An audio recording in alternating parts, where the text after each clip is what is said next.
Hello guys, welcome back to my new video. Friend, आज की जो इस वीडियो में हम बात करेंगे वो सभी फ्रेशर स्टूडेंट के लिए बहुत ही ज़्यादा बेनिफिशियल है, क्योंकि जितने भी बीएससी एग्रीकल्चर फर्स्ट सेमेस्टर में जितने भी स्टूडेंट आए हैं उनके माइंड में यही डाउट है कि पेपर हमारा किस टाइप का होगा।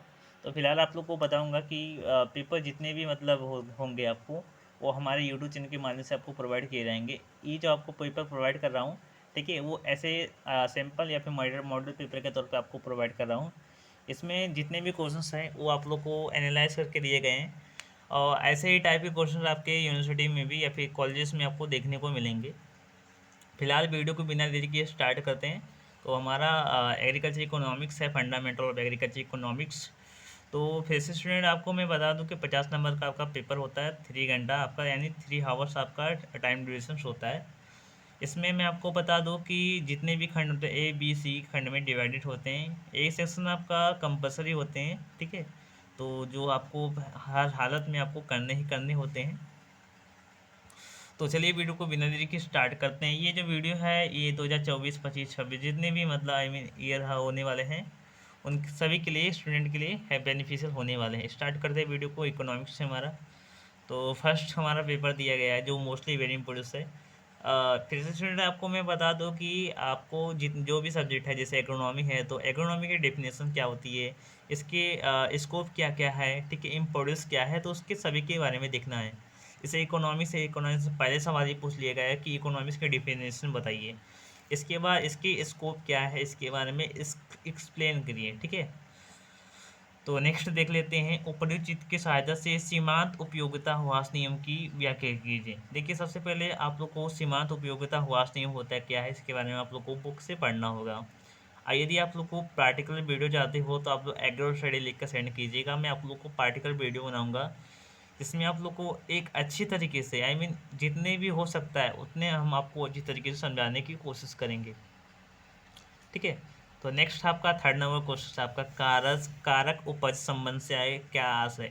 जो आपका इनपुट होता है, जो इनपुट होता है और आउटपुट जो होता है, उससे क्या क्या मतलब उसमें क्या रिलेशंस है, इनपुट और आउटपुट में क्या रिलेशंस है, ठीक है, इसके बारे में आप लोग को बताना है। वक्र की सहायता से ह्रासमान सीमांत उत्पादकता की व्याख्या कीजिए। ह्रास मान दिया गया, ठीक है, जो जो मार्जिनल डिमिनिशिंग मार्जिनल जो प्रोडक्टिविटी है, इसके बारे में आपको कर्व के रूप में आपको व्यक्त करना है, ठीक है। नेक्स्ट आपका 4th नंबर प्रश्न आपका आपूर्ति को परिभाषित कीजिए। पूर्ति और आपूर्ति ये दो आपके शब्द हैं जिसका सीधा सीधा मतलब होता है सप्लाई से, ठीक है।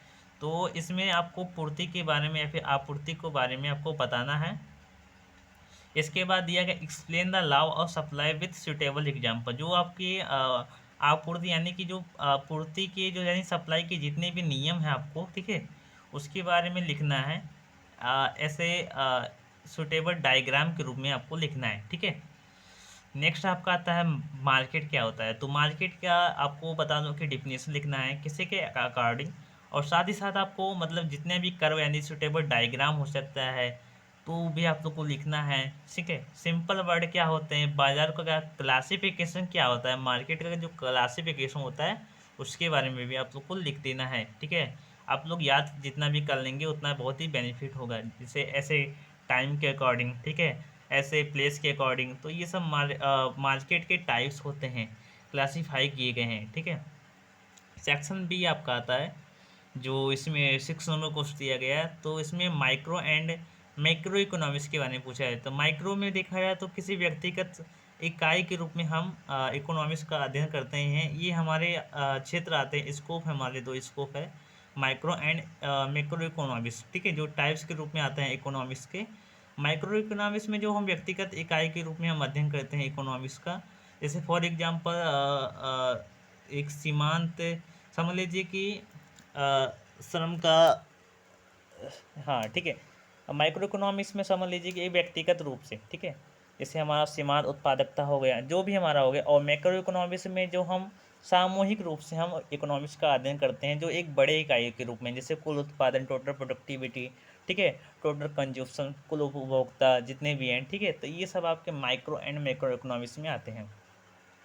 नेक्स्ट आपका कि what is concept of consumer surplus उपभोक्ता की बचत की अवधारणा क्या है, ये किसने दी थी?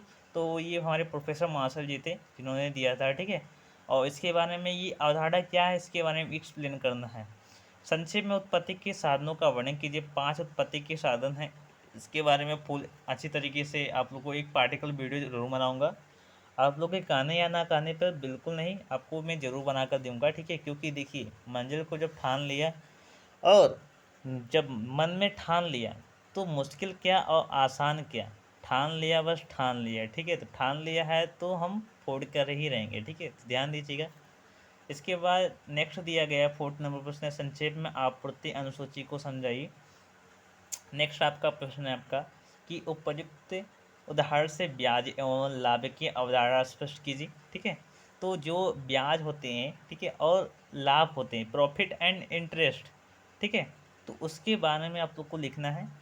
नेक्स्ट आपका आता है नेशनल इनकम। ये मोस्टली मेरी प्रोड्यूस है जो आपको 3 स्टार देना पड़ेगा, क्योंकि ये ज़्यादा ही ज़्यादा एग्जाम में पूछे जाते हैं।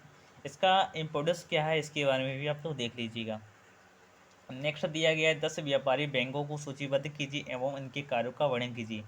जो बैंकों का राष्ट्रीयकरण कब हुआ था, इसके बारे में भी देख लीजिएगा, ठीक है। और 2 बार हुआ था राष्ट्रीयकरण, ठीक है। पहला हमारा 10 बैंकों का हुआ था, दूसरा हमारा 5 बैंकों का हुआ था, ठीक है।